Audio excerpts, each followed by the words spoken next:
Hi, Vanessa. How's it going? I'm good. I need to sleep more. You never ask me how I'm doing. I don't know, because you're the polite one. I don't do what's the word for generic questions that there isn't a real answer for? Small talk. Chit chat. Small talk. Yeah, I don't do that. But I do have a literary question for you for later. But for starters, today we have Shoshana Weissmann. We've been on something of an economic streak in our topics. I don't know if it's something I should apologize for. It is weird, isn't it? We had Rebecca Henderson defending capitalism against capitalism. And then we had Neil Ferguson, who's obviously an economics powerhouse. Well, to be fair, this is partly why I wanted to have this conversation with Shoshana. So Shoshana is a research fellow and head of digital media at R Street Institute, which is a libertarian Washington think tank, a free markets think tank, whatever the euphemism for libertarian hyper-individualists. If you don't know her, she's also a Twitter terrorist. Is that how she self-describes? No, that's how I describe her. I was going to say, it sounds a lot more violent than the way she would describe herself. She'd probably say like a ninja or something. Ninjas can be quite violent, Vanessa. So we talked about the regulatory state. We talked about regulating big tech. That was really the heart of the conversation. And we also generally got to talk about law, from constitutional to Talmudic. And she was very happy to join me in geeking out about these topics. She's also just delightfully random. Especially on her Twitter feed. It goes from incredibly serious and like policy oriented to, something about sloths. It's delightful. Yeah. But so I've been looking for an excuse to talk to her for a while. But what really prompted me to, on a whim, just ask her to come here and do the next episode was that Mr. Professor Sir, it's not a sir yet, Ferguson and I got into... Neil isn't a sir yet? I think he would be. I don't believe he's been knighted quite yet. I don't know if there are rules against expats, but I don't think so. I think Sir Paul McCartney, and I don't think he's lived in the UK for a while. Yeah, but they couldn't not give the Beatles. Yeah, he's also not Scottish, so I don't know if there's like a weird tension there. I don't know. Yeah, no, and I also feel like giving them the title was an act of reclamation, sort of. Like. These are ours. Exactly. So, Monsieur Ferguson and I got into a bit of a spat in the last episode. As our friend Ken said, his British conservatism was showing in that he believed that Facebook needed to be regulated, or at the very least, Section 230 should be amended to create more possibilities to sue big tech and chip away at their immense power. It's been kind of a recurring theme for me to vent on this issue because I don't know why I care so much about this. It's like I have no love for big tech personally. I just think that a lot of those solutions that are being floated are not going to lead to the results that people want. Right. So I just wanted somebody who is vastly more knowledgeable than me on the topic to talk about it. And Section 230 is one of Shoshana's pet issues at the moment. So she's our third libertarian. We I get this soft spot in our heart, in this podcast heart. And I must have said it in our first libertarian interview with Reason Magazine senior reporter Robbie Suave, that I love, despite not being a libertarian myself at all, I have some issues of which I might be considered libertarianesque, but I am not. But I do love that the place that they hold right now, at least in American politics. They're just so well positioned to call out crap on both sides, and at this moment, it's so useful. I think it's interesting though, because even though we're not libertarians, I think we're very much attracted to the culture of the libertarians inhabit. You know what I mean? Like they're almost like a personality type that we're kind of like drawn to. I almost can think of it a little bit of like, you know how you say like that being Jewish isn't really a religion necessarily. It's like a whole like cultural identity, and I feel like it's kind of like that. It's kind of we're just kind of like in similar orbits for some reason. We are libertarian tourists. Yeah, exactly. Libero-curious. Yes, I like that. This is going off the rails. It's really too late for both of us to be doing this intro. One of the reasons we had to wait is because there was a street party outside, or like a block party outside our window. I'm actually really sad I didn't get to go have fun in the block party. I was working, but did you at least get to stroll through it? Oh yes, it was wonderful. People were dancing and being silly. It was cool. It was on your blog. But okay, one last question. The generic question for today is, I brought it up to you yesterday. You studied literature. This is where you come from. You come from the world of literature. What is your position on Richard Dawkins's wild literary criticism? And I'm going to read it to you as a reminder. Yesterday, or what's yesterday? Saturday. On Saturday, he now infamously tweeted, and I'm quoting, Kafka's Metamorphosis is called a major work of literature. Why? If it's sci-fi, it's bad sci-fi. If, like Animal Farm, it's an allegory of what? Scholarly answers range from pretentious Freudian to far-fetched feminist. I don't get it. Where are the emperor's clothes? Your thoughts? Well, unsurprisingly, Adaam, because I am an English major who's read, 3 books. I have not read Metamorphoses. I don't think I've ever read any Kafka. Have I read Kafka? Question mark. But in terms of, I mean, I could just say what I said to you on the street yesterday, which is it's just very interesting that he's using genre as his parameters by which to judge this work of literature. Like, would this work only be valuable if it were to fit neatly into some sort of genre package? And if it's not doing that to the best of its ability, why bother? What's the point of a work if it's not? I don't know. I don't really understand the premise of this line of criticism. I love it because obviously it makes no sense as criticism, but it was bothering him. I mean, how long has he held this inside him? Yeah, I mean, he was turning over in his bed thinking, why? And I know those feelings. I relate. There are so many things that keep me up. And why do people like this? They don't really. They're lying. They can't. There are so many things they feel that way about. I remember feeling it very strongly about Inception.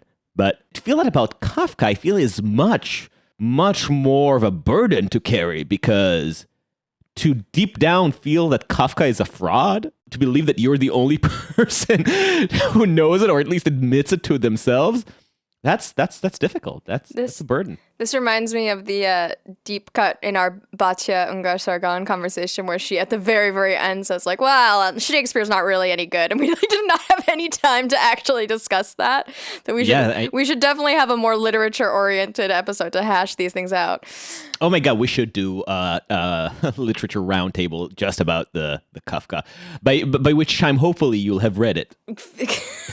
And with that, this is Uncertain Things. Did we say that? This is Uncertain Things, the podcast. Welcome to Uncertain Things. This is Uncertain Things, the podcast. We are uncertain.substack.com. We are underslept on Twitter. Co-hosts of Uncertain Things. If you want to be nice, please give us a 5-star review on Apple Podcasts. That really super helps. And hopefully next time we'll be back to our wheelhouse of the humanities and get some more either angry politics or angry literary criticism. Yeah. With that, Shoshana. Sorry about this, Shoshana. I was just busy fixing my gin. It's already 4, so I'm behind schedule. Senator Shoshana, thank you for joining us. Oh my gosh, thank you so much for having me. I really appreciate it. There are several reasons, some of which will become clear a little later why we wanted to talk to you. But to get started, we're talking to a person who's coming from the intersection, we'll call it, between media and politics. How would you define yourself? Yeah, so I do what I want when I want. I mean, I do a lot of work and I don't always have to choose my schedule. But basically I handle all of the digital media for the R Street Institute. I have employees under me. I work with my colleagues on some of it too. And I'm also a policy fellow. And it's funny because I didn't realize, starting to work on the policy side more, how much digital media would inform my work. I always knew that policy informed my digital media, but it's so much fun to have my hands in so many things because everything I do informs everything else I do.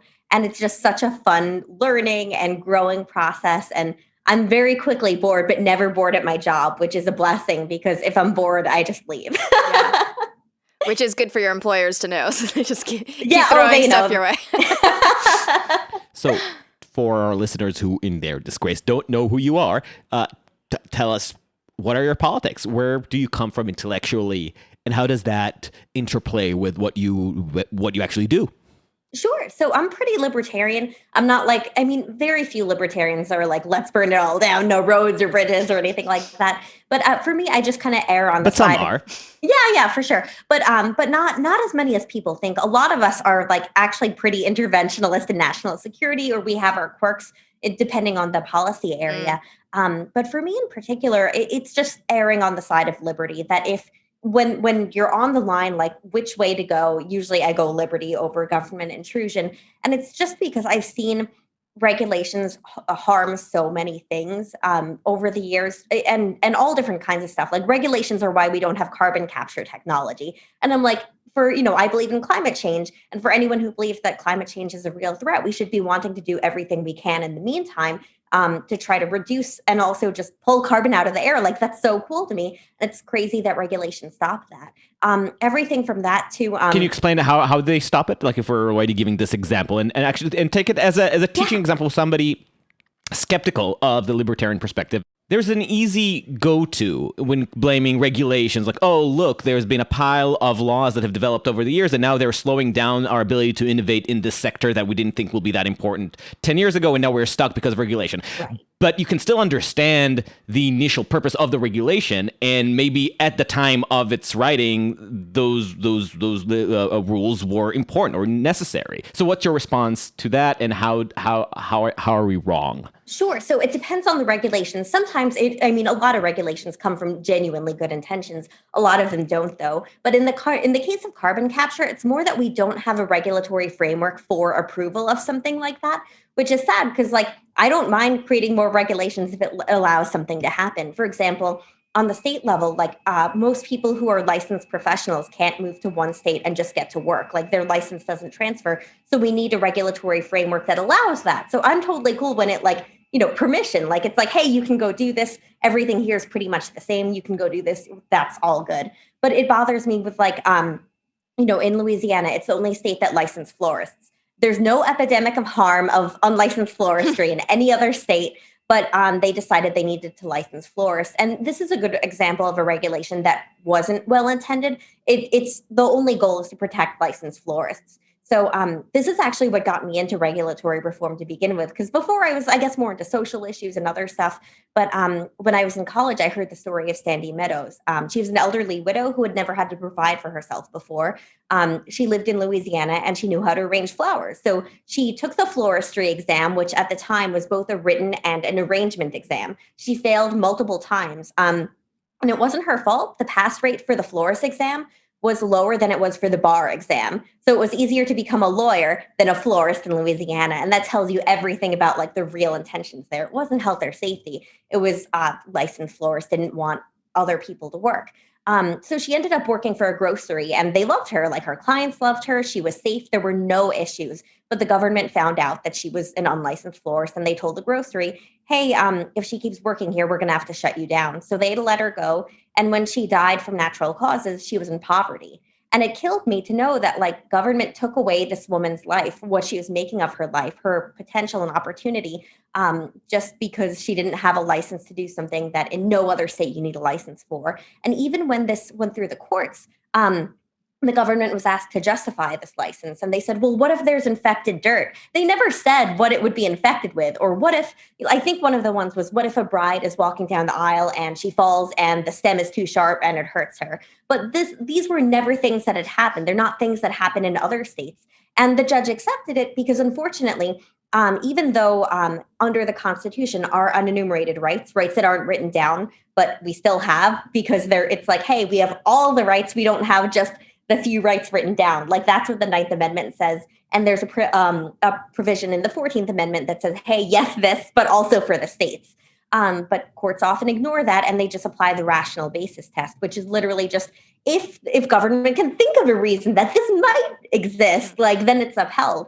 And that's something that just really got to me. And over the years, I've seen so many examples of that. In all different areas. And I'm not against stuff that's actually protecting people and helping people. And there's evidence, hey, when you have this, the outcomes are so much better. People are safer, fewer people die or get sick.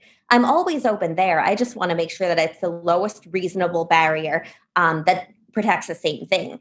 There's so many examples of this. And some of it's just straight up racist. Like in a bunch of states, boards decided that they were going to license hair braiders.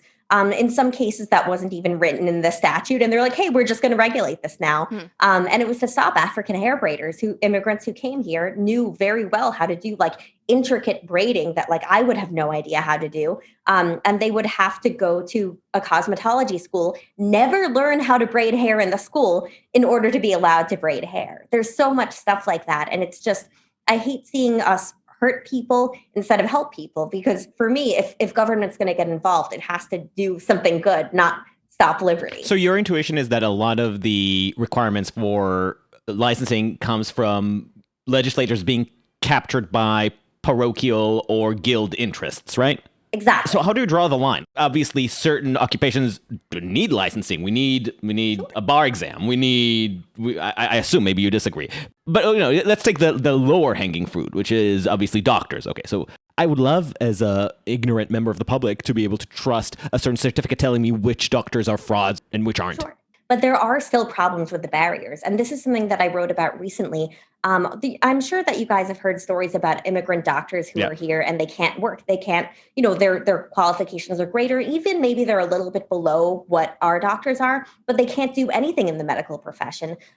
It's crazy. You need to go through often 10 years of relicensing and maybe some luck, because in order to get the residencies, the programs favor Americans. So if you're an immigrant, even if you're a legal resident, whatever it is, if you weren't born here for whatever reason, we just don't favor you. So someone could have had lots and lots of experience in another country and an opportunity to further stuff here, but we stop them from being able to do that. So even in the higher skilled professions where I'm like, hey, I'm okay with this license, there's still room for reform just to make sure that the barriers make sense, are protecting people, and aren't like hurting the ability of people to become doctors, especially it's some crazy percentage. I want to say it's like 25% of our of medical professionals across different levels in the US are immigrants. So we should be creating good pathways for that to happen if that's already happening, instead of saying, hey, you can live here, but you can never help people in a medical situation, even though we have a crazy doctor shortage. But when we have a reality where every state gets to set up their own certificate standard, doesn't that mean that you're going to have more chaos, and the barriers for entry are going to be in total disarray and incongruity? Wouldn't it be better to have federal licensing for the healthcare profession that just sets better standards? Aside from federalism concerns, just the government's lack of power, in my view, to be able to do some of it, part of the bigger problem for me is that it's really hard to knock out bad licenses or even reduce barriers in sensible ways on the state level. And if we bring it on the national level, the most likely outcome is that we have the highest, least sensible barriers at the federal level, because the American Medical Association will keep lobbying it for it to be as high as humanly possible. So rather than that, I'm big on states doing what Governor Ducey in Arizona does, which he was the first. He made Arizona the first state to say, look, if you come here, you have a reasonably similar license, you can get straight to work. And it's been working. And I love that. I love that mobility, and it's really important. So as much as I wish it could kind of be easier, I think that there's a lot of real dangers in making it happen on the federal level. I mean, like, for example, knocking out the Louisiana florist license. I've been trying for years. There's people before me who have been trying for even more years. And like, it's still there. It's still the only state to do it. They still make up nonsense excuses. And if that's going on, like, I wouldn't be surprised if we ended up with a national florist license, because the florist lobby there is so intense. And if they have congressmen they could lobby, then we get a national florist license. And it's sad to say, but it's something that I really worry about. And when we have data from different states, we can make the argument like, look, the barriers are lower here, but the outcomes are the same, or they're worse, or they're better. We can have that data to compare. It really is that laboratory where we can see, hey, this is licensed here and nowhere else, and everything's fine everywhere else. And having that data is really valuable, because when people are open to reform, that's how you get it. To what extent are you actually able to use data to change minds, whether in Washington or in local legislatures? A lot. It's really encouraging. A lot of times they're like, oh, this must be here for a good reason. And I'm like, I'm sorry, it's not. Here's some data. And they're like, oh, okay. The big issue is when they're captured by the interest, because there's Republicans in Louisiana who will not touch the license because the florists have them. Cosmetologists also have that kind of lobby in a lot of different states, where no one will touch them because they have the certain politicians captured.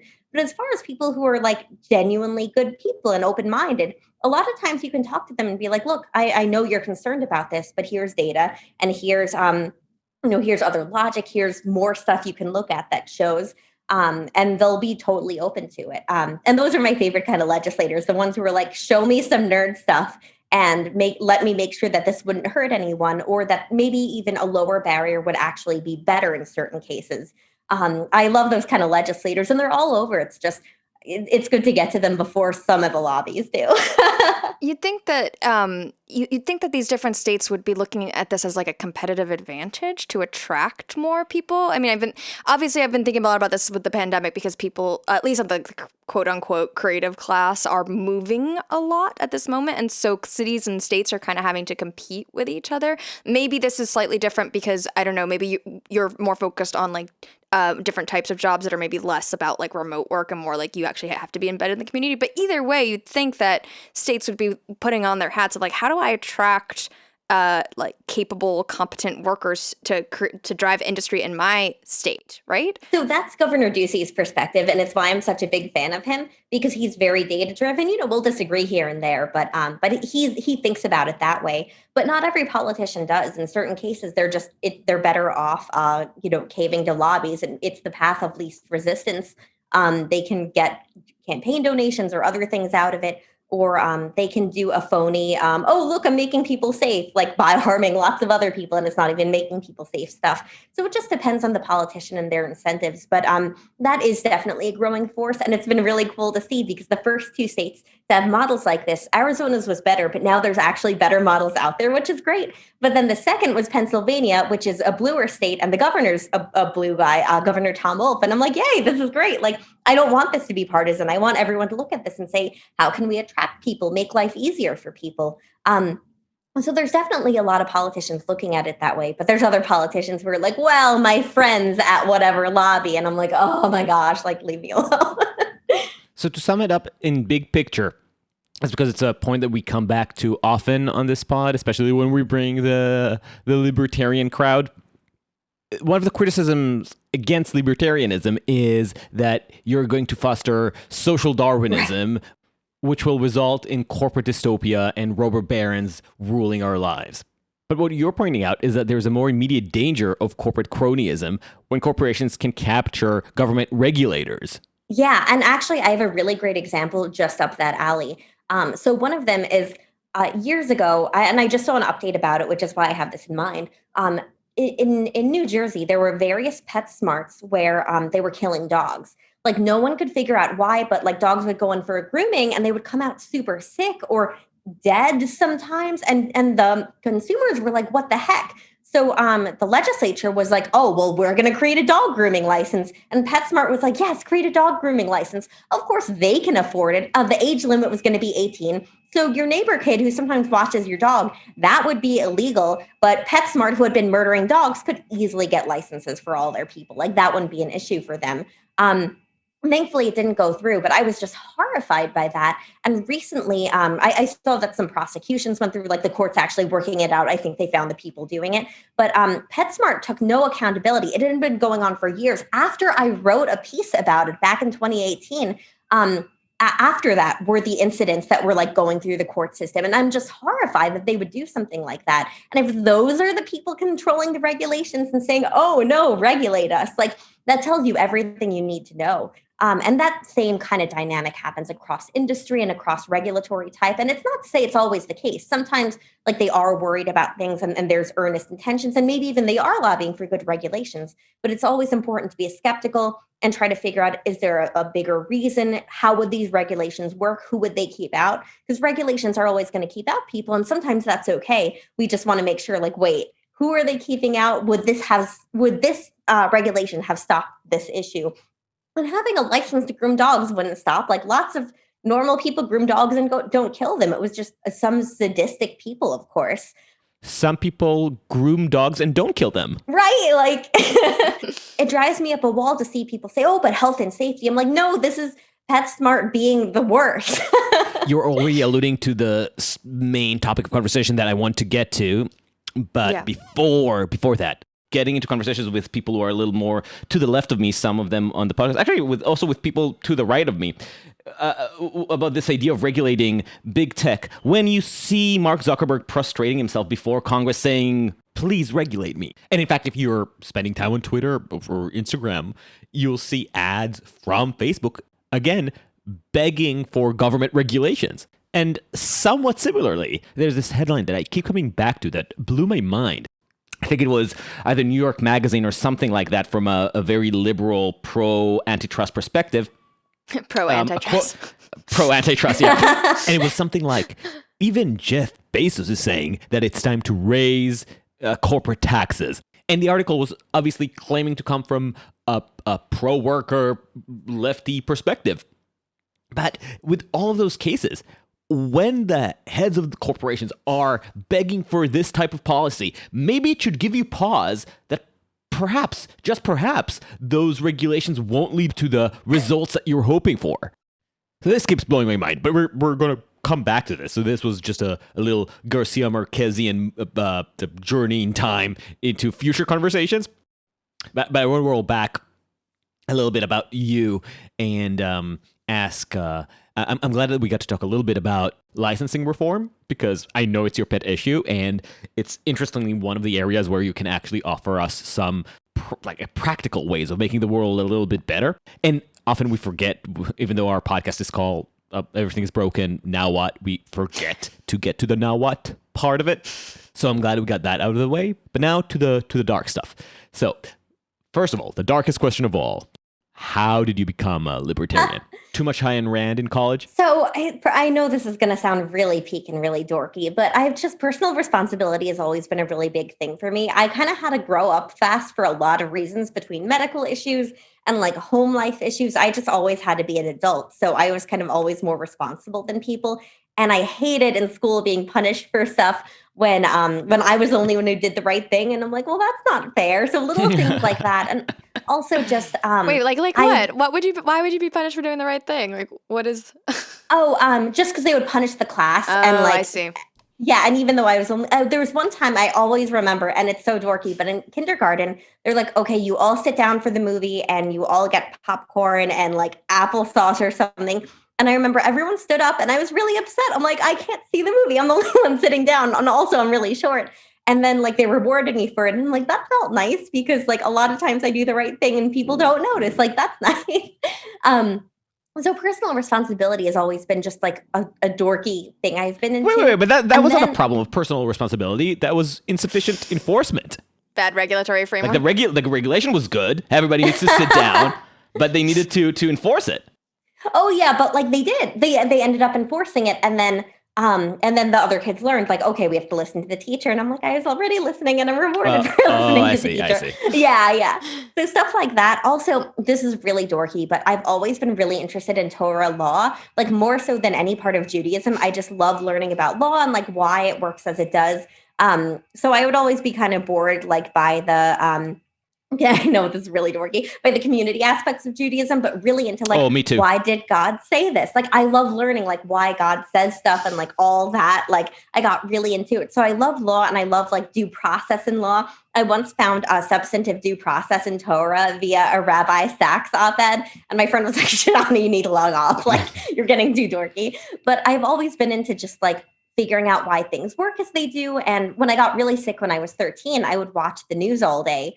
And I just fell in love. I'm like, I want to do this. And I lean right. And like, I like John Stossel. And like, there were certain other figures who I just seemed to like. But it was after that, getting into licensing reform, really like my passion of more libertarian regulatory reform came, because I realized like, wow, regulations can really hurt people in extremely specific and foreseeable ways. And like, this is something I really care about. And over the years, like, I just got more and more into it. I used to write about it for different publications. And when I joined R Street, I'm like, can I still do my regulatory reform? They're like, yeah, do what you want. And then they just like let me, and now I'm a fellow. So it's a fun path. So you weren't recruited at the dead of night by the clandestine agents of the Federalist Society, were you?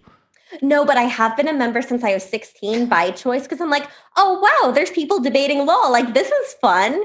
So I'm legit probably the person to join at the youngest age. But just for the record, like, tell us a little bit about how it is to be a member of the Federalist Society. Because all I know about you is that you meet every full moon in a beer cellar to pray and bring tribute to the effigy of Antonin Scalia. But besides that, what do you do?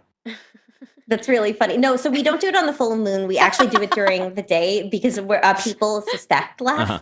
No, so there's a bunch of branches of it, and basically how it works is there's a lot of chapter heads, whether it's law schools or like local areas, and they meet and they have debates, and they're actually really strict about this. Except in very rare cases, you have to have someone who opposes the view of the speaker. Like, it has to be a debate. It can't be like, we all agree and love this thing. Like, every now and then you'll have it, but they really don't like to do it. And they've turned down talks like proposed by people because they're like, no, this is a talk. This isn't a debate. And they often try to bring in liberals intentionally, or even conservatives with totally different views. And I love that. I love the debating. And then they have the DC chapter and like the national conference where there's just tons of it all day. And there's judges making judge jokes at each other. And it's so much fun. And you get to ask questions, and some people drone on in questions, but other people like ask really great questions and you learn a ton. So I just love going there to learn. A lot of times if I'm like, okay, I want to get into this new area of law and understand it better, I'll just like listen to a debate or like read a couple of papers that they've published from different points of view and like come up with my own views. But like, because of them, I know all these different scholars, many of whom disagree with one another, but it's so much fun. And also it's good for networking. I mean, like, you know, in the halls, people have met Gorsuch before he was a justice, or Kavanaugh, or, even I think Kagan has spoken there. I forget exactly who, but like they're just, it's so much fun to me. And they have like lectures and, you know, whatever way the legal movement is developing. And I mean legal movement like super broadly, like they want to have debates on it and talk about it. And they've always been really kind to me ever since I was a teenage nerd. They were like, yeah, no, you're not a lawyer and you might not ever want to be, but like come hang out with us and like come nerd with us. And they're super welcoming to everyone.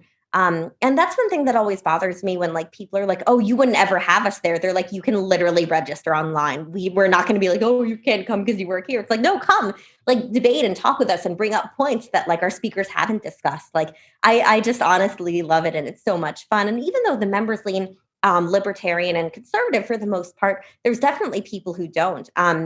Whether in theory or in politics, but it's honestly really fun. And I wish more people would join because it makes it more fun to have people like nerding at each other and like sniping, but like in a gentle way, like intellectual sniping at each other and poking at each other and stuff. So it's always been a blast. And especially when I want to learn like which view which view appeals to me more, watching a FedSoc panel of like 6 people is the best way to do it. That's how I got into my love of unenumerated rights came from the Federalist Society. That's how I discovered Randy Barnett. And I'm like, oh yeah, why do we treat unenumerated rights differently? That's crap. And like, you know, people think of it as a liberal thing, but I think of it as like a right-leaning thing in the theory of rights. And explain that for a second. I'm just sure. You pick my lid, and I should say just as an aside that I was being facetious, but I actually want to point out that FedSoc did leave a deep impression on me. Not necessarily in convincing me, but because when I moved here, like you, I think the thing that I loved both about Judaism and I think generally in life has always been litigiousness. Yeah. I'm a hardcore legophile, and one of the aspects that I appreciate the most about Jewish tradition is that cold, analytical, legalistic framework. The spiritual side bored the crap out of me. When I studied history, I framed all my research and work around legal history. To my surprise, when I moved here, the Federalist Society was one of the only institutions that offered that kind of dialectical, argumentative mindset in an academic setting. And I got there through Philip Hamburger, if you know him, from Columbia University. Oh, yeah. Brilliant guy, right about the administrative state. But yeah, that environment is great to even allow you to have a better sense of what it is that you disagree with and give you a more cogent understanding of what your beliefs are. So my little soliloquy for FedSoc over, back to you. Tell us about unenumerated rights. what the hell? Oh, yeah, no, but I feel the same way about it. Like, I mean, I would love to have more organizations that do it. And there's definitely some others that do it, especially at a lot of think tanks. But FedSoc is like the mecca for it. And it's so much fun for it. And I love that. But yeah, so for unenumerated rights, basically the Ninth Amendment says, and I used to have it memorized, but it basically says, hey, just because we didn't write some other rights down doesn't mean they don't exist and that they're not protected.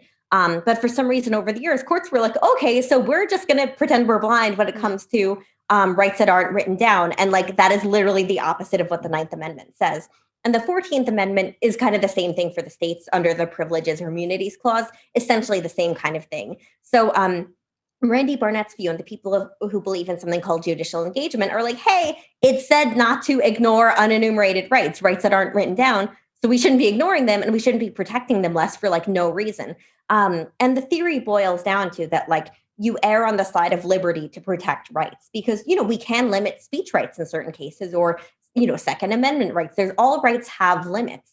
And that's okay, but you kind of err on the side of liberty. That's why the bar is so high to restrict speech rights or gun rights or anything like that. So if you treat all rights like that and do your best to make sure that government in limiting rights is pursuing a constitutional goal through a constitutional means and doing its best to err on the side of liberty, but, you know, a thing is needed, that's okay, then that's how you protect rights. But instead, over the years, you have, you know, upholding the Louisiana florist license, like, oh, who's to say? Or what if? Like, that's not protecting rights. That's just saying you don't care about those rights just because they're not written down, even though the Ninth Amendment is like, hey, they still deserve protection. So I remember taking many constitutional law classes in undergrad because I'm a dork and I really wanted to learn.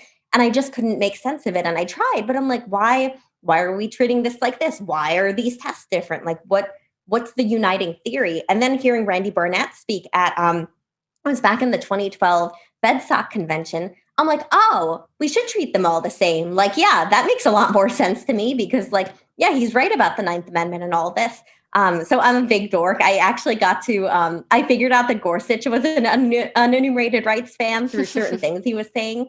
And I was like, oh my gosh, like, this is so exciting because I'm a dork. And when I got to meet him, I like showed him my necklace because of course I have a necklace that says unenumerated rights. And he's like, oh, you like the Ninth Amendment too. And I'm like, I love you so much. Like, yeah, you're an unenumerated rights fan. And part of the reason it's so exciting is because even though I'm with the Borks on antitrust, when Judge Bork was being nominated to the Supreme Court and he was asked about the Ninth Amendment, he said, essentially, it's no different than an ink blot. And I'm like, no, it's not. It's literally right there. You don't get to pick and choose. So I love his views on antitrust, and I think he has some great work there, but I can't stand his unenumerated rights work. So to have a conservative nominee go from that to Gorsuch saying it means what it says, I was like, this is so exciting. Because again, this is what I get excited about. So somebody who's a total Ninth Amendment ignoramus, does that play in any way in the attempts currently to the politically visible attempts to pour legal content into the theories around Second Amendment law and probably more saliently abortion law, which is obviously derived from a very controversial interpretation of the 14th? Yeah, for sure. So I've heard, you know, I haven't read like a lot of the abortion Supreme Court opinions in years. I've been focusing actually a lot on third-party doctrine under the Fourth Amendment, other nerd stuff. But for gun rights, it just doesn't need to because it's an enumerated right and people just go straight to the Second Amendment. But for anything we do, basically, it's in the best reading, in my view at least, it's really about erring on the side of liberty, that you can regulate things, but there has to be constitutional means, ends, and reason, just like when you regulate the First or Second or Fourth Amendment. But here's just what I'm trying to understand. Again, as a total idiot, gun law refers to the Second, abortion to the 14th. But to get from these amendments to where we are on those two issues still required a lot of assumptions about erring on the side of liberty, right? Right. So did they still have to use Ninth Amendment logic to get there, or something completely different? They did, but I again, it's been so long since I read them. But I think if I recall correctly, they went towards more substantive due process rather than privileges or immunities, and basically like substantive due process, in the opinion of a lot of people on my side, is a little wishy-washier, but we would have preferred the use of privileges or immunities because it's a more direct reference to to earlier things in the Constitution. Like if I recall correctly, between the Bill of Rights and the Bill of all the amendments and the Constitution itself, there's 3 unenumerated rights references, and privileges or immunities. Like if you go back to original text, it was very like clearly understood to mean unenumerated rights. So we just prefer when you use that method. I see. Real dork stuff, like real like OCD dork stuff.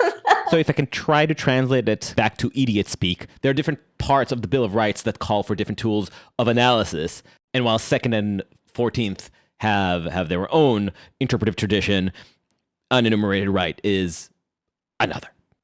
Right. Okay. Yeah, so much of it was just like, hey, we think you guys are going to mess these up the most, so we're going to list these. But we think you're going to mess up others, and so we're going to say again that if it's not listed, it still has protection. So judges were like, I can't hear you. Well, shall we get into tech regulation at all? Yes. Shall we move our... Yeah, there's just so much more I want to learn and understand here from Shoshana, but yes, onward. Yeah, I mean, one of the things we definitely wanted to ask you about was Section 230. I'm already feeling my blood boiling.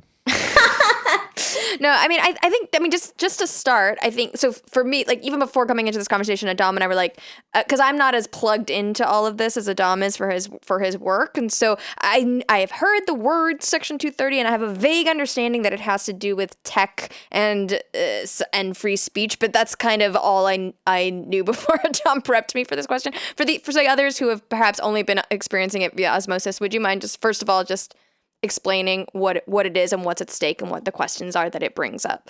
So if you do something illegal online, you're liable. All Section 230 says if you do something illegal on Twitter, Twitter is not liable because Twitter didn't do the thing. If Twitter itself, like its company, does something illegal on Facebook, Twitter is still liable and Facebook is not liable. And if someone goes crazy in the comments section of your mom's blog and posts illegal stuff, your mom is not liable.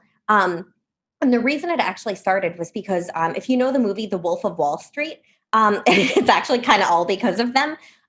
So Stratton Oakmont was like super corrupt and like there's documentaries about it. But on a very early platform in the 90s called Prodigy, someone said like they're a scam, like they said horrible things about Stratton Oakmont, and they were right, but no one knew it at the time. So Stratton Oakmont not only sued the guy saying it, but they sued Prodigy. Prodigy's like, what the heck? Like, we didn't post this.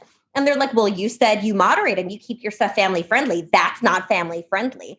And then they're like, what the heck? So they go to court and the judge is like, yeah, you said you keep stuff family friendly. Why is there one bad thing on your entire platform?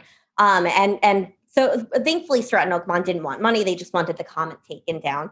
So that happened. And then 2 members of Congress, current Senator Wyden and former Congressman Chris Cox, Wyden's a Democrat, Cox is a Republican. They used to nerd together a lot and want to do whatever bipartisan stuff they could. And they're like, hey, this is a problem that if people try to take care of their users and keep a platform safe, they're punished. So they're like, hey, Section 230, if you moderate, you're still not liable for random people's stuff. Because before it was assumed if you don't touch anything, you don't try to keep users safe, you won't be liable. If you try to protect your users and moderate stuff, then you are liable for random people's stuff. So it's a really bad incentive without it. And I'm not saying that the internet's perfect with 230. Of course, the internet sucks sometimes, but like harming 230 is not going to help because almost any change I've seen proposed to 230 brings us right back to that dilemma, which is known as the moderator's dilemma. Like, don't touch anything, don't try to keep your users safe, no liability. For the most part, there's some question there, but it's really understood that way. And or try to keep users safe, and for everything you miss, you can be sued. That's crazy. And there's so many layers in there because, like, there was a heckler's veto with Stratton Oakmont. They're like, hey, I don't like this, I'm going to sue you. And they went through court to take it down. If you get sued every time there's a bad review of a company on Yelp or ZocDoc, like a bad review of a doctor, like they're going to be like, we don't need this lawsuit. We're going to just take it down. It's not worth it. Let alone the new upstarts who are like, you being the platform. Like if you're Yelp and every time there is a post against whatever like restaurant on Yelp, Yelp can get sued for that post. Yeah, and Yelp's not going to want to deal with it. They'll be like, fine, we'll take it down. Like, we don't need this. Which for Yelp means undermining their entire business model. Yeah, there's only positive reviews. Like, I love this restaurant. That's all. Or no reviews at all. We are just a restaurant locator. Yeah, exactly. Because they're not going to want that user content. And it's any user content. It's not, people think about it like the big platforms, but there's so many other places this applies to. It's Etsy. So if I actually got Section 230 hairpins, I'm a really big dork. So I got glitter hairpins and the seller eventually asked me, she's like, okay, like, why do you keep making, thank you for your return customer service, but like, why do you keep wanting S230 hairpins? And I explained to her, like, hey, let's say we did something illegal here. We would be liable. That would be where the liability is. It wouldn't be on Etsy. And that means that sellers can make mistakes. They can do bad things, but that like they'll be held accountable rather than the platform that doesn't even necessarily know about this stuff. And she's like, oh, that makes sense. And so I recently had her make another for a friend who's also on this stuff. And she's like, thank you. And keep fighting the fight. And I'm like, yay, made a convert. But it's true because it's Etsy. It's literally your mom's blog, any comment section, even Peloton, like they have leaderboards. There was a case where people were doing like QAnon names and Peloton is like, nope, we're taking that down. We do not need conspiracy theories being spread here. But because they're moderating, they would be liable if there was like some illegal or libel stuff there. It's so far reaching. Okay, let's dig into this, but I just realized that usually when we edit the episode, I do the editing and then I send it to Vanessa to listen. And she tends to listen to podcasts in 1.5, 1.7, whatever speed. 1.5. 1.5, right? I don't think she'll be able to do it with you. No. I know I am a fast talker. So what was I saying before my insightful joke?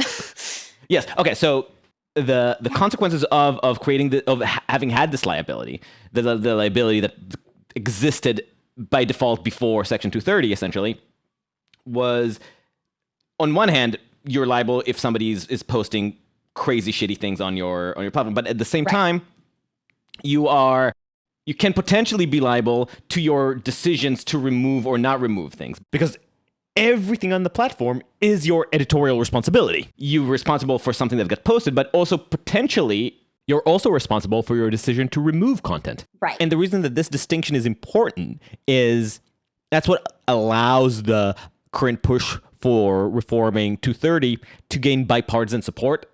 It's become my refrain on the podcast that if an idea in our current moment is gaining bipartisan support, maybe we should be very suspicious of that idea. And what idea is gaining more bizarre, incoherent, bipartisan energy than reforming Section 230? Where on the left, the support comes from a desire to force Facebook and Twitter to editorialize their content even more aggressively, banning fake news and hate speech.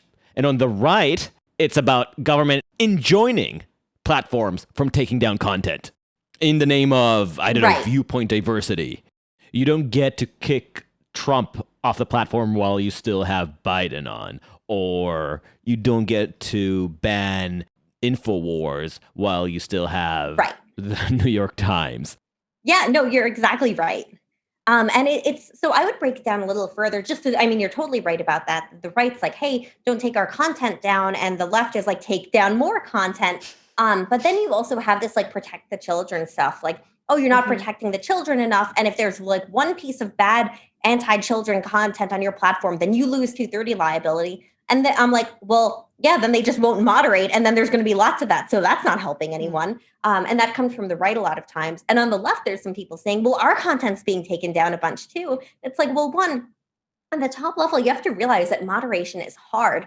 Like even at the smallest level, I used to moderate for a Facebook page of a guy running for governor. There was someone in the comments making like, just being crazy and swearing a lot. And I love swearing, but I'm like, okay, this guy's swearing on our governor. The guy wants to be governor. Like, this isn't good. So I removed him. And then I got a message from the higher up saying, look, I know that he sounded off, but he's actually a supporter. I know you couldn't tell. I'm like, what? How would I have known? But they understood. But regular people don't understand that. They're like, oh, tech companies just hate us. And I'm like, no, they're trying to balance interest and like figure out what you mean. And they make errors. Sometimes there can be malice for sure. But overall, they're balancing so much. They're trying to catch spammers. In my DMs, I would have basically Nigerian prince type scammers and romance scammers, but I get almost none of them now because they figured out what they're doing similarly. So whereas I used to get maybe 10 of them a day, now maybe once a month. And I used to mess with them and kind of learn about what they were doing. So I kind of miss that. But Twitter's gotten really good at that kind of moderation. but it evolves, and there's going to be a lot of false positives and negatives, and it's just a difficult thing. And it's also something that people that I think forget early internet or have not lived through early internet. Vanessa and I are old. I think you reminded us how old we are. But early internet like showed you how like if you think that Twitter is a cesspool now, and you'll be right, things were so much worse in those ancient days of the Wild West internet. And I remember at some point forgetting how bad it was. And then working as an editor 7-8 years ago on a newspaper, Haaretz, I was involved in moderating. We had to, all of us, take turns doing the dark chore of looking the abyss straight in the eye and do some moderating on the comment section. So, but every time that it was your turn to put in an hour of moderation, you'd see the person before you coming in, and their eyes were just dead, and you see their skin was just turned sallow. They got wrinkles that weren't there before, and it was Haaretz. So the comments spanned from neo-Nazi manifestos, wild conspiracy theories with the words Rothschild used uncomfortably often. And there was no algorithm to make our job easier. We had to deal with this deluge of horrors manually. So you'd go in and do Control F for the most common words like Rothschilds and Holocaust and Hitler, and just deleted all the comments that included those words first. And then obviously at some point the editor-in-chief comes to me and says, Adaam, I just got a complaint from one of our oldest subscribers. He's saying his comment isn't showing up. He's a history professor, and he wrote this trenchant response to the article about Hitler and the Holocaust, and it's just not showing up. Yeah, it's hard. It's hell. I do not think human beings were meant to moderate internet comments. It's the closest thing we have to a dementor's kiss. But I mean, I think to Shoshana's point earlier, I mean, like, but if the companies aren't incentivized to do it at all, because if they do a little bit, then you'll get all the things that we're trying to get out of the internet in full force. What we're not going to get is good regulation. So what we're going to get is either this fiendish compromise with technology, and that we're kind of finagling some algorithmic solution, or nothing, because nobody is going to do more to moderate than we're doing now. So broadly, our options are least likely, no comment sections at all, no social media, no blogging, the end of that. More likely, what we have now, in some degree or another, or open the gates of Hades.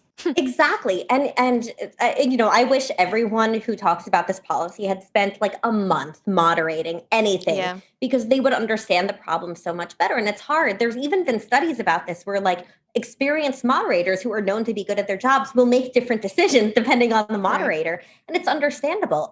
There's just so many, it's a difficult job. Let alone like if we get rid of 230 protection, someone trying to start the next big platform will be like out of luck. That's why MeWe, which is a new platform that's basically like trying to protect privacy rights more, their founder had an op-ed being like, yo, we need 230 because without this, like there's so much bad stuff we couldn't get rid of. We wouldn't be able to operate. And like, people already buy into the bigger platforms. And if everything's a cesspool, but maybe the bigger platforms can handle the liability a little bit more because they have lawyers, we would definitely not moderate, but Twitter and Facebook might, and just say, hey, we're taking on the liability. And then new platforms could never compete. And that's the kind of regulatory stuff I worry about. The bigger guys can handle it better. And honestly, to their credit, more so than any other time I've seen, they fought regulations, not even so much for themselves, but for consumers and for competitors.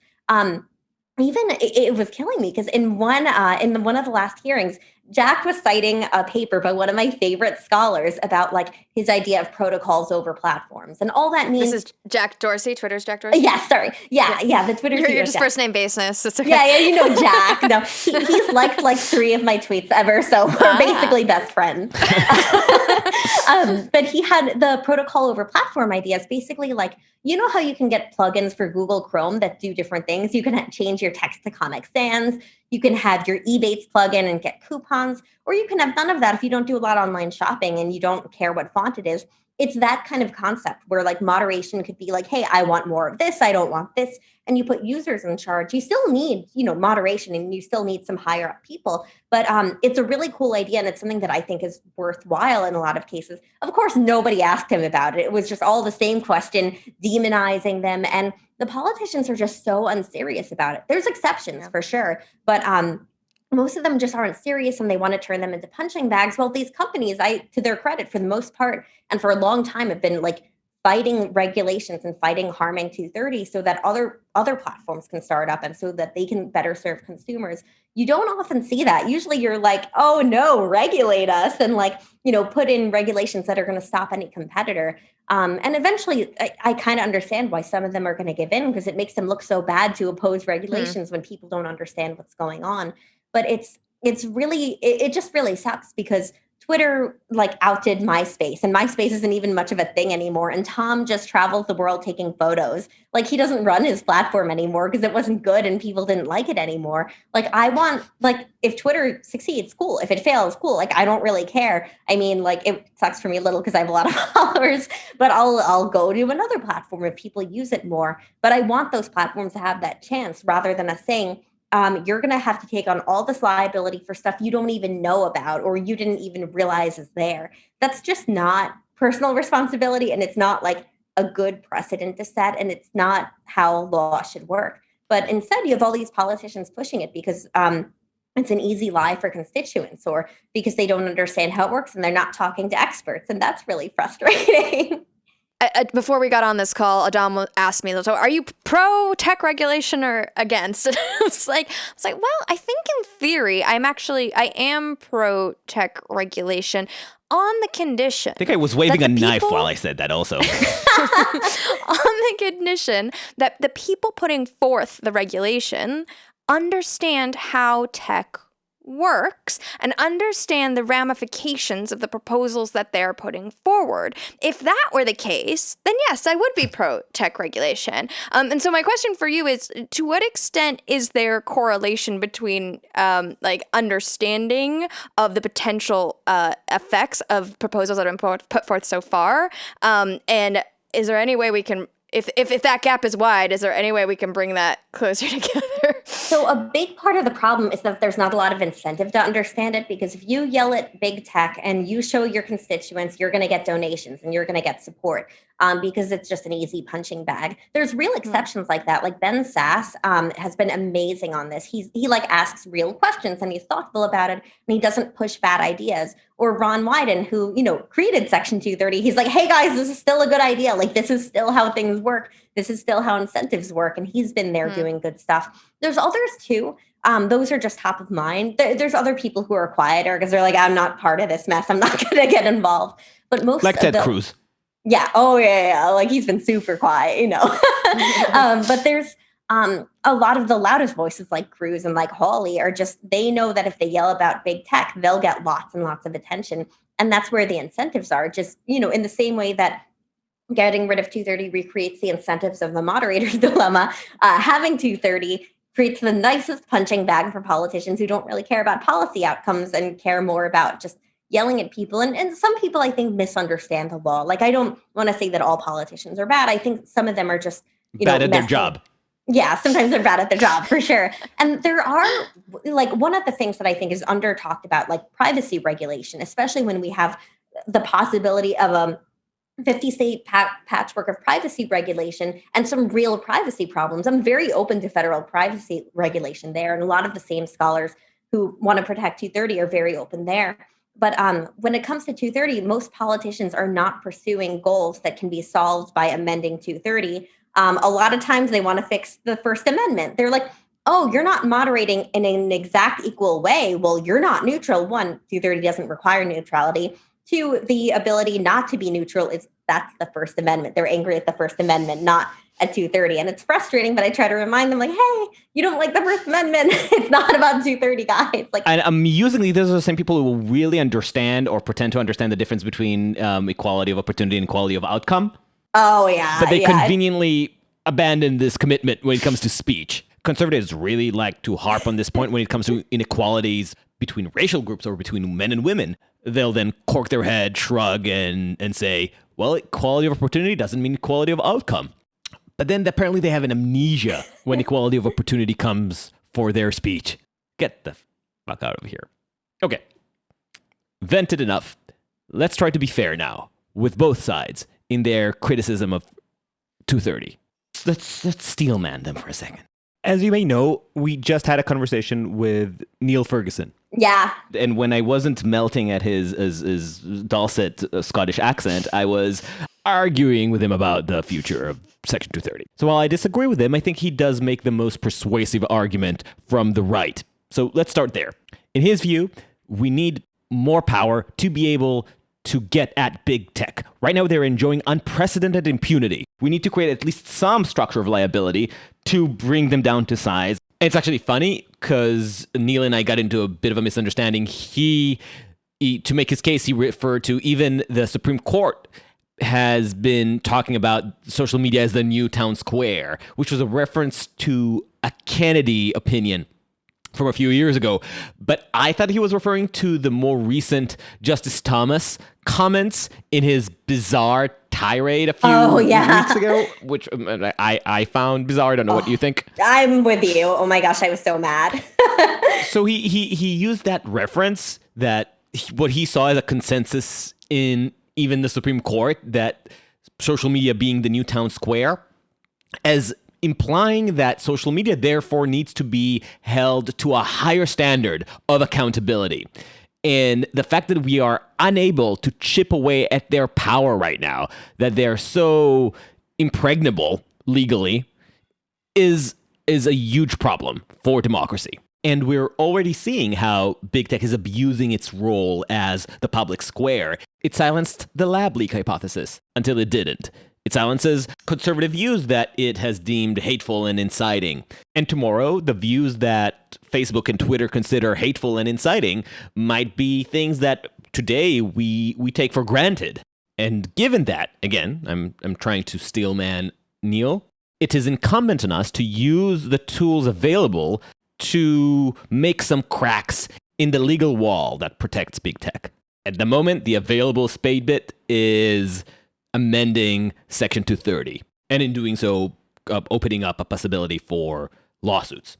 So do you agree, or should we just wait until Facebook decides that posting that Taiwan should be an independent country constitutes hate speech? So there's a couple of things. At the highest level, these companies are extremely regulated in so many ways. Even Facebook, when they inflated video views, like that was crap. They shouldn't have done that, and that was terrible. But the FTC brought action against them and won. They're like, you can't just inflate video views and charge people for video views that didn't happen.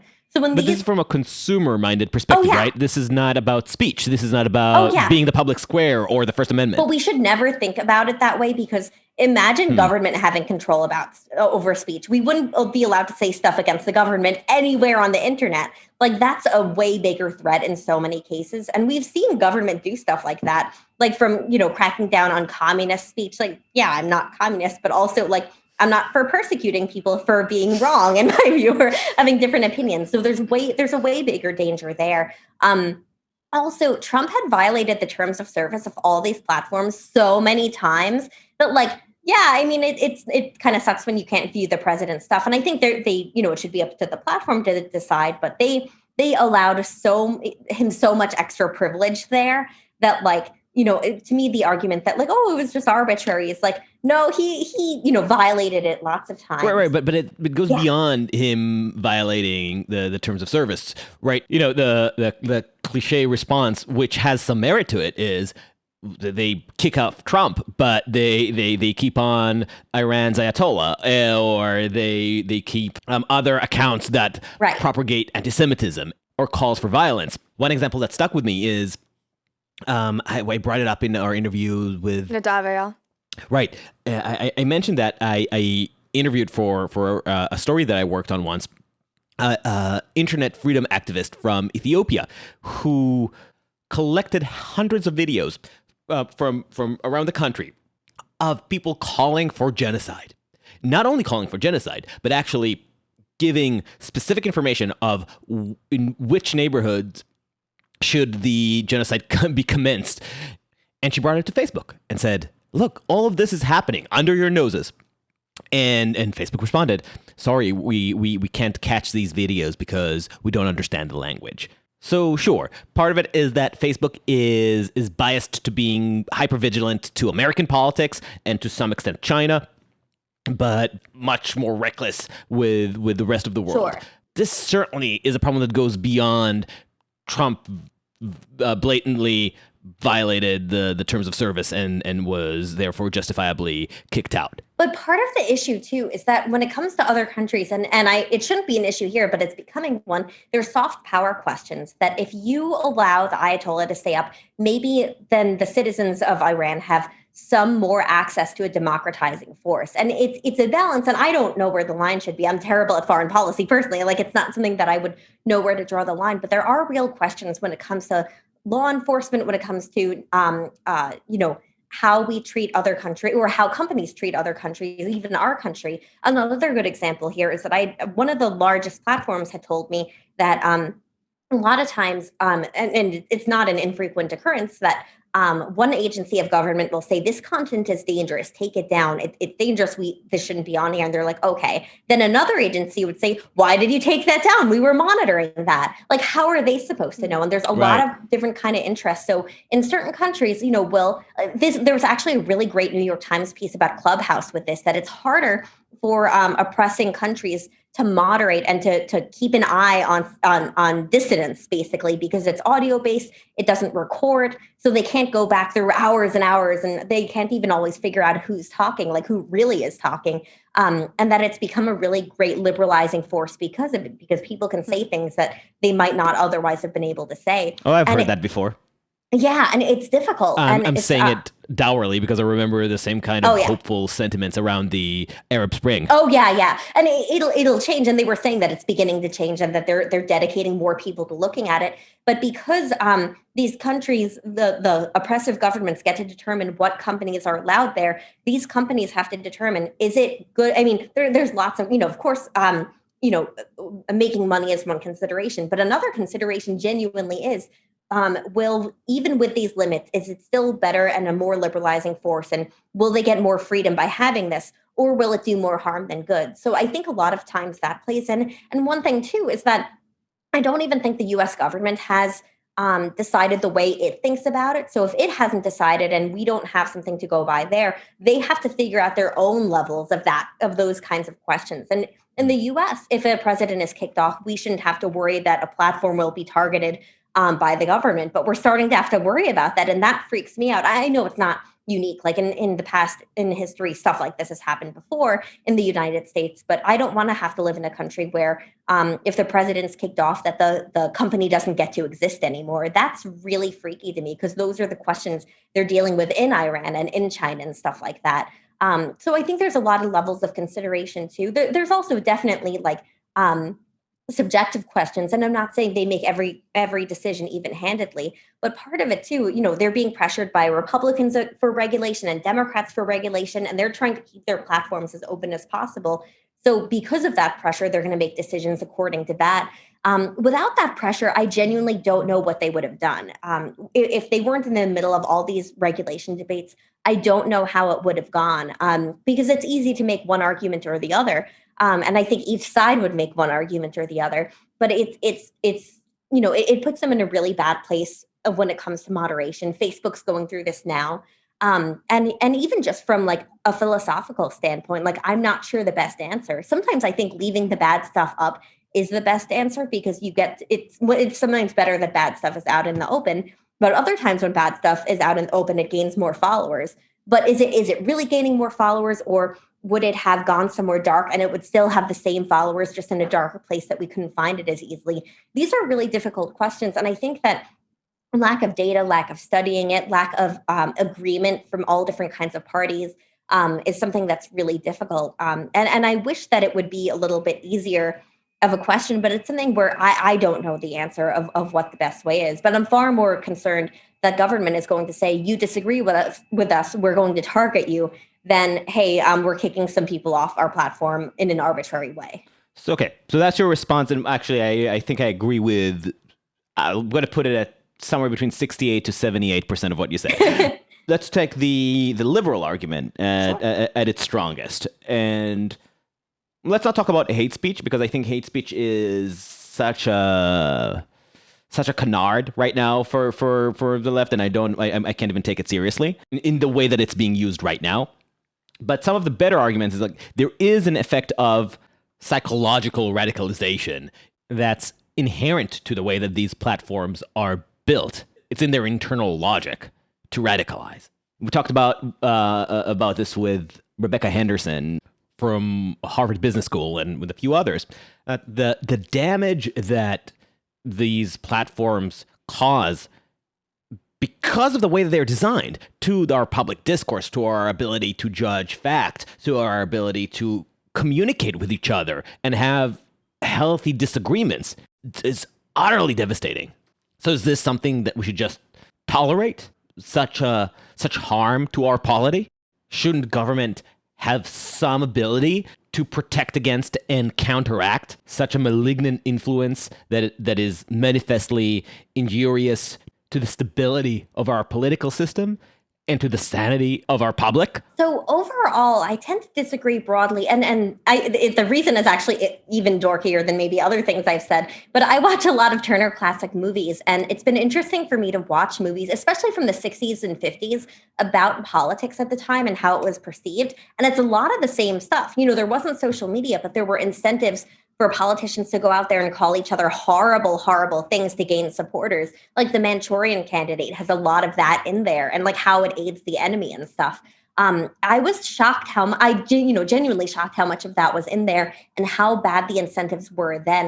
And I'm not saying it's not like there aren't all additional uniquely bad incentives, but there's also a lot of good that happens because of it. Like, I make fun of people who are just mean on my timeline, and then I just dismiss them. But then for people who want to talk, sometimes those mean people will be like, hey, I was mean, I'm going to stop. I'm interested in talking now. And like, they'll be genuine about it. And other people, like, I can just ask anyone any question. Like, I know all these scholars, like top 100 cited scholars in their area because I tweeted them questions, and like now we're friends. Like, there's so much good that can happen there. And it's not to say there aren't problems. And there's a lot that I worry about, especially with like the incentive to make horrible things go viral. This is where I think a lot of my attention is right now in terms of how those incentives are really rotting our media infrastructure. And the business model itself, it's the incentives as connected with the way they make money. It seems kind of set up for a lot of the ill effects that we're feeling. Even in South Park, when they had, again, I'm a big dork. I just watch cartoons and TCM, nothing in between. But South Park had this great episode about, like, I forgot what it was called, but like Action News, and they were trying to outdo puppy videos. So then they created this news channel where they would just lie about stuff, and it was all like crazy and obviously ridiculous. But I think these incentives have been around for a while. Sometimes I think some of it's more visible. I don't know that none of it's new. I think there are real new components that we have to grapple with. But part of me is also just an optimist, where it's like human society tends to get past this kind of stuff, and like, innovation begets more innovation that can sometimes fix problems and former innovations.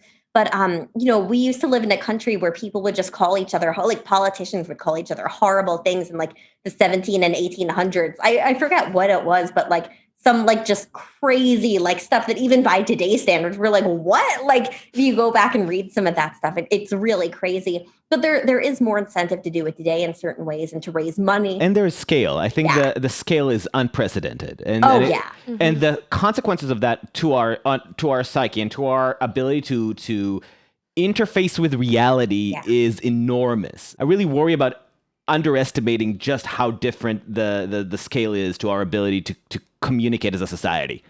Oh, yeah. I mean, the way people talk to each other these days is awful. But in certain cases, I think it might just be a bit different in certain ways. Just for an example, like there was once a time when like if you like were gay and like people knew you were gay, you were kind of like excommunicated from society, like in a lot of ways. And now you can say that, but you can't say other things. And not to say it should be one way or the other. Like, I don't want to excommunicate people because they're gay, because that's horrible. But it's interesting how that's changed. And now it's like if you say certain other things, half the people won't listen to you and half the people will take you in as their own. And it's something that like, I don't think it's good that it's shifted. I wish it would just kind of all go away and we could be humans right, together. It will all be better. But the thing, the difference is And again, there's no idealization of the past for me, but depending on what community you grew up in, it could be very, very different. If you grew up gay in an ultra-Orthodox Jewish society or an evangelical, like that's one thing. If you grew up gay in a suburban American Protestant family, that might be uncomfortable, but you'll much more easily leave that community and find yourself elsewhere than in the former. So there's a lot of difference in terms of the ability to exit a certain group. But escapability definitely is a big part of it. Whereas with social media, obviously you can just turn it off. But I think that the brain damage that this thing is potentially causing to people to feel that when they are attacked by the whole world. Like their loneliness is existential. It's not like they need to just get a license, get a car, get out of town, and not talk to their parents and their old neighbors ever again. Start a new life. They can't. First, the machine has created the illusion that this is the entire world, which is in itself a problem. Oh, yeah. And then once this is the entire world, you are increasingly prone to getting excommunicated, to be ostracized in a way that to you subjectively seems like the end of your life. And sometimes not even subjectively. Just consider all the people whose resumes have been blotched because of things they said on Twitter. I often talk to people who got canceled, but recently I had a few conversations and I heard stories of, random people, not celebrities, working class, who just had a little Twitter ostracism performed on them because they got on somebody's radar online and their lives were ruined. And I had some of those conversations a couple of weeks ago. And it's easy to forget that some of those stupid cancellation stories have real severe human cost. It's easy to get wrapped up in the culture war aspect of it, which allows some distance and get wrapped up in the rage and the theoretical argumentation. But there's real suffering behind many of those stories, and there are so many stories that aren't heard, that don't get published in the New York Times, like the Smith College story or in the Daily Caller. Yeah. So I think this is new. Yeah, and then you have this pathology blown up to a national scale where even politicians and people who are supposed to be the responsible adults in the room are mimicking this insane behavior, where they're paying more attention to this, taking their signals from that more than from people like you who are policy oriented.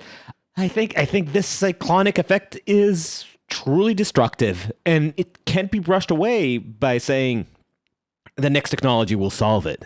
At least we can't depend on it being so. Yeah.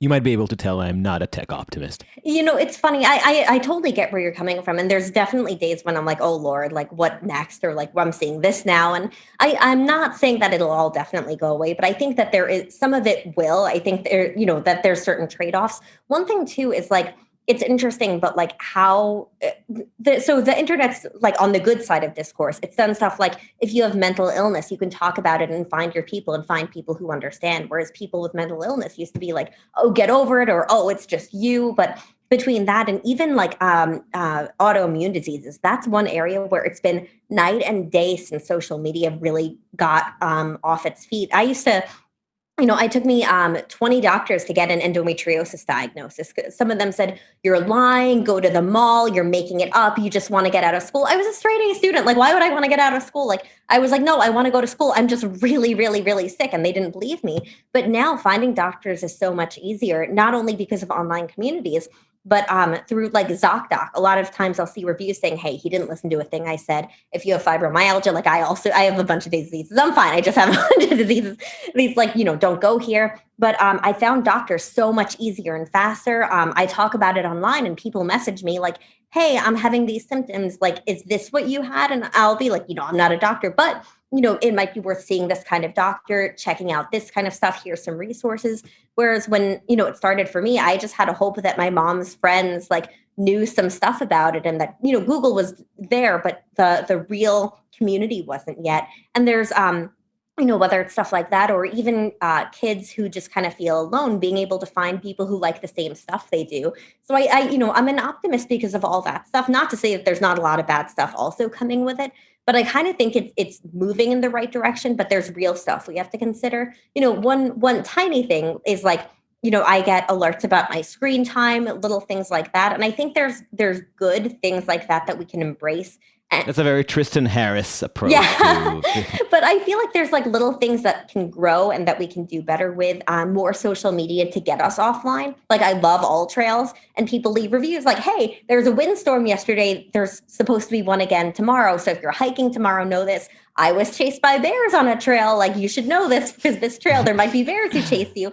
But, the real community to get you offline and to like track good stuff, I think there's a lot of opportunity. But when it comes to the real crap of it, I'm still struggling with how to combat it, how to get people outside their own little heads, how to reduce bad incentives. And then I'm a real dork, but I always go back to like, well, if men were angels, no government would be needed and we wouldn't all need to like check each other and things kind of move in the right direction, but also sometimes they don't. So, I end up kind of helpless there. I just don't think that government would do any better than the private sectors at this moment. Right. But that's the question. My intuition is that as well. And I think regardless of what regulatory solution we come up with, I really don't trust the people in Congress to actually be able to carry it through. Oh, yeah. So realistically, yes, looking at the current makeup of the American government on the federal level, and not just, I don't trust them to do anything that is not idiotic. But I do want to try to push your libertarian instincts a little further. And I do understand that a lot of the libertarian perspective comes from the recognition that no matter what perfect bill you envision in your head, it's not going to come out the way you think it will. I get that. Still, in an ideal, implausible world where you could actually tweak the law to reach the results you want, is there room to regulate big tech in order to protect people's mental health? Or like the EU did and create the right to be forgotten? Because a lot of the people that I talked to who were canceled, the consequences of the cancellation was that every time that they wanted to get a job, people would search them up and would see all the crap that people said about them, all the actual slander or bad faith rumor mongering. And, all it takes is one person to say, you're racist. Right. Or you've assaulted someone, or you attacked someone, or think of all the defamation that gets hurled at people and just hangs there in public view with no consequences to the people spreading that. Those stories are so incredibly depressing because of how easy it is to besmirch people and it essentially ruin their careers. You're describing the story of the florist whose life was ruined because of bad regulation. What about the people whose life is ruined because there is none? So one thing that I worry about here is that if we allow people to say, hey, there's bad stuff about me online, I can just get it taken down. That goes back to the heckler's veto, and you can't be warned about bad business. You can't be worried about people experiencing real problems, bad doctors. I mean, literally, I had a gas. Not to mention Trump would be the person who would use that the most. Exactly. And that's it. I mean, again, to go back to South Park, Cartman is always the person who is going to, make the most use of this. Right. Having botters go through all the comments and delete the bad ones. I mean, literally, I've left so many bad reviews for doctors and so many glowing ones. And they didn't love it. It's like, oh, well, this was a lie. I was a great doctor and all that. And I've left really glowing ones too. It's actually become a problem because I keep like telling people, hey, here's some great doctors. And people keep going to them and they keep getting booked up. I'm like, crap, I shouldn't have told everyone about my great doctor. No, it's a good problem to have, but it's, that's the hipster's dilemma. Right, the hipster's dilemma. But I feel awful for these people. And there's been other situations along these lines I've heard about that like have led people to the brink of suicide. And that's just, it's horrible. And I want to figure out ways where we can like maybe make people jump at stories less or do stuff like that less. I've had mobs go after me for wild things, not even joking, but because I was criticizing Fleetwood Mac. I'm not even kidding you. Like all these Baltic teens started harassing me for days because I was criticizing Fleetwood Mac. And then I was like joking around because they were dumb. Like they were being really dumb. And I'm like, you guys are being idiots. And then they just went after me for days and days. And like, I've dealt with stuff on like that, which is on a smaller scale than these people have. And there's real bad stuff online. And it's terrible, but the alternative is just so much worse. And I'm not saying I'm not open to regulations because if someone comes up with an idea that can actually solve things, if there's ways to mitigate the bad effects, I'm genuinely open to it. Just all the proposals I've seen, I'm like, okay, so we're bringing it right back to the moderator's dilemma and the heckler's veto. So abusive people, like, people won't know. Like, and I don't like when it's done about like individuals. There used to be like a dating review site where like, oh, I dated this guy and he sucked, and that's crappy. I mean, I don't like it. But when it comes to reviewing bad businesses, like it protects, it's actual real consumer protection.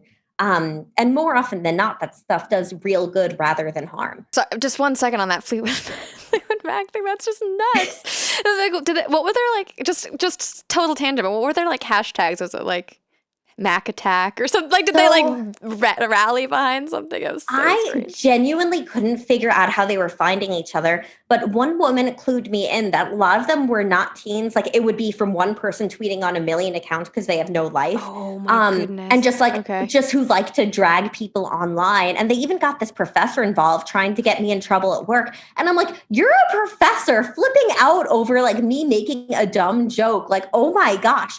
And it was just days of this stuff. And it was just, I'd never seen anything like it before. And so the person who clued me in kind of gave me some background there. But there's just wild communities of crazy, crazy people who just want to harm people online. Right. And Twitter actually blocked a lot of them. They're like, no, they can't say they're going to kill you. So like that's taken down. And like a bunch of that stuff, because I had to do Google Translate since it was in Cyrillic, and I can barely read English. Right. Oh, man. And then on the flip side, what you were saying earlier about finding communities around like health-related stuff, like that is a real thing. I have a friend who has a Facebook group that's just about this, and it kind of connects to like what we were talking about earlier in terms of like licensing actually and getting like certified for things, because there's like a dearth of expertise that doesn't necessarily come with a certificate, right? There's like other people actually have a lot of knowledge to share that is a lot of times more valuable than people that happen to have gone through the whole medical like exam and gotten like the rubber stamp or whatever.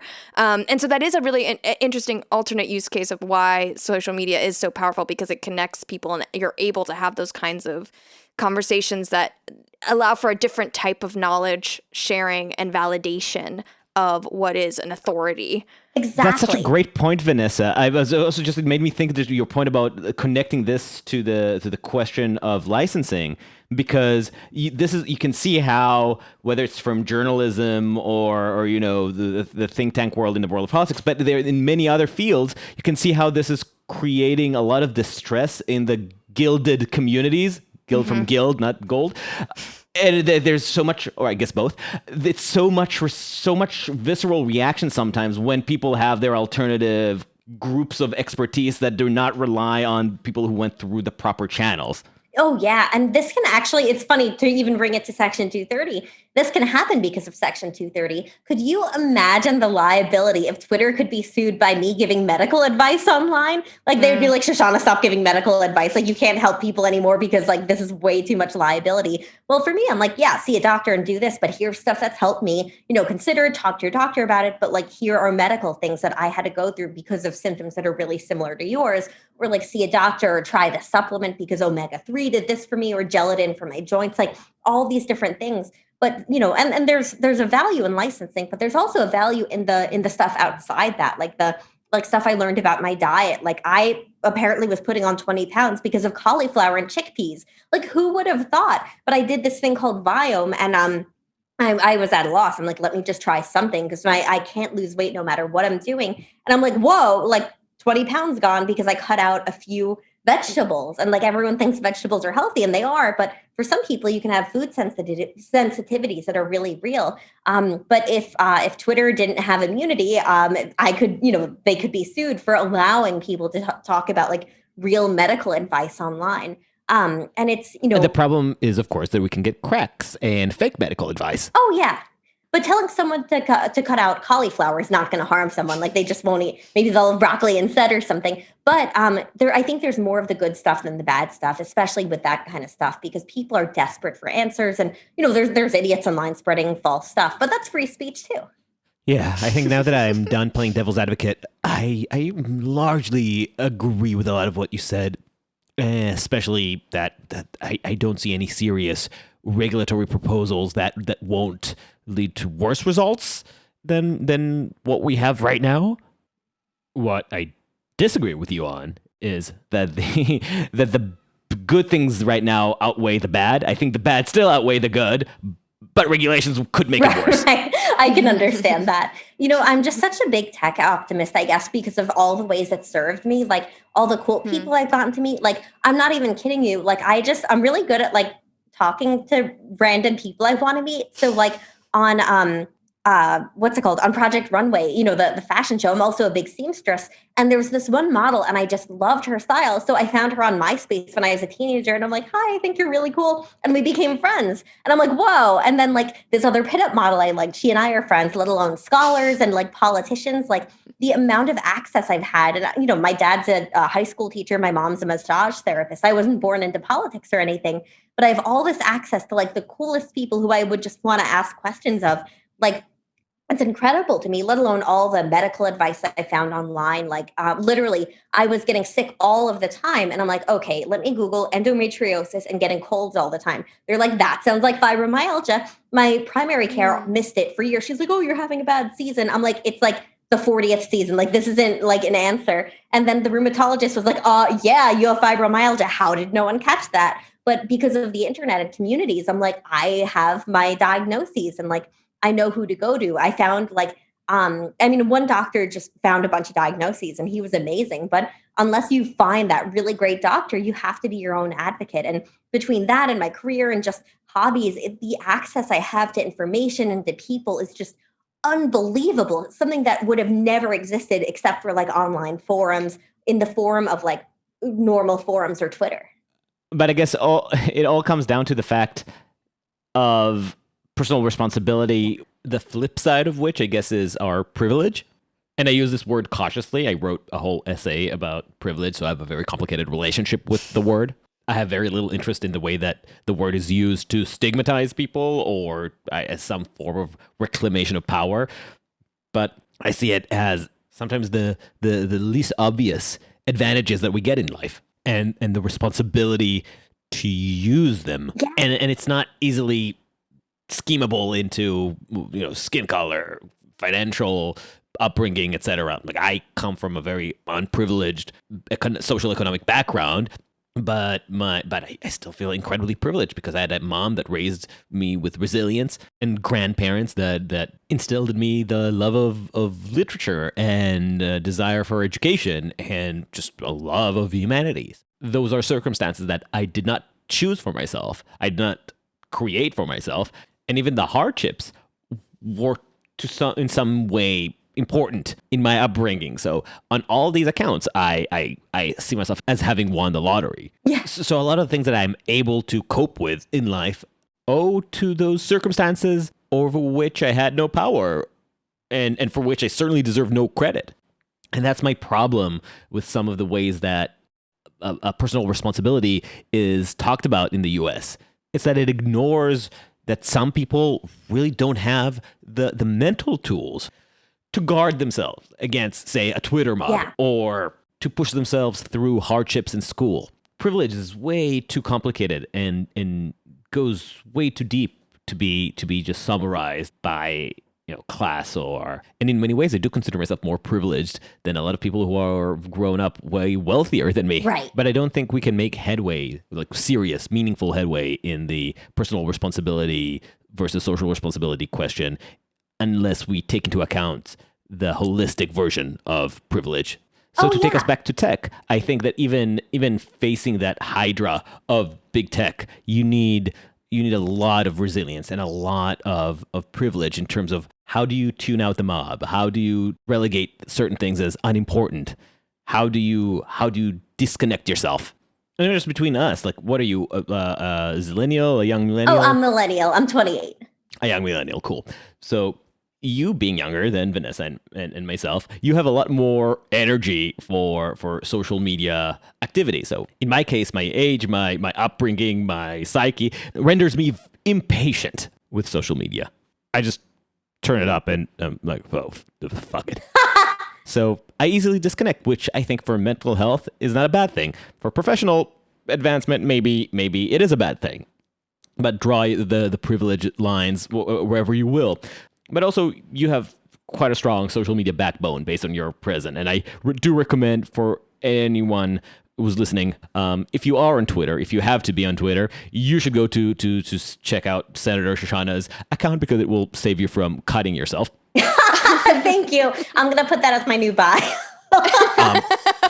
But the way that you comport yourself on Twitter exhibits a type of resilience that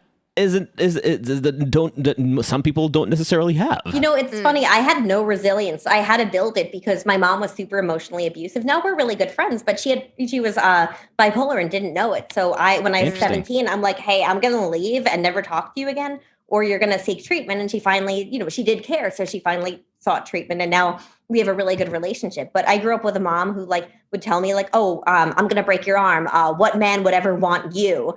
Stuff like that day after day. She would ground me for spilling water, stuff like that.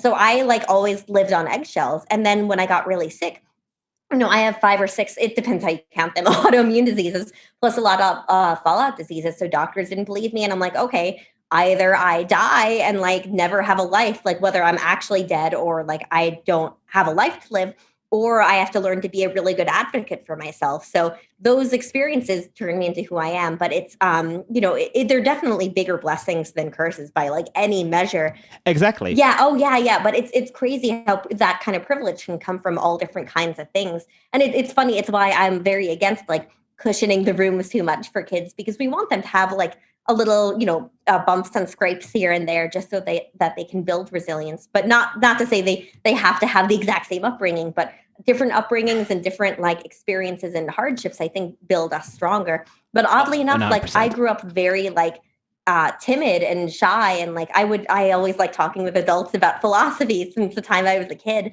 But and my dad's my best friend, and my mom and I are super close now.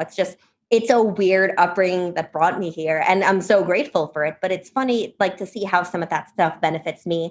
And other friends in similar situations ended up in similar places. They had to learn to be the parent when they were young, or they had to learn to be their own best advocate when they were young. And, at the time, it feels like the worst curse in the world. But when you're close to 30, you're I'm really glad I went through that, Yeah, that's exactly my idea of privilege, is that privilege is not... Let's calculate exactly how much money your parents made, divided by your skin color and times your gender identity. Privilege is exactly that you were able to go through things in life that shaped you in a way that you're now proud of and gives you some tools to use in life. And those things could be really traumatic experience in your childhood, which can be a source of privilege in some twisted way. But I digress into my...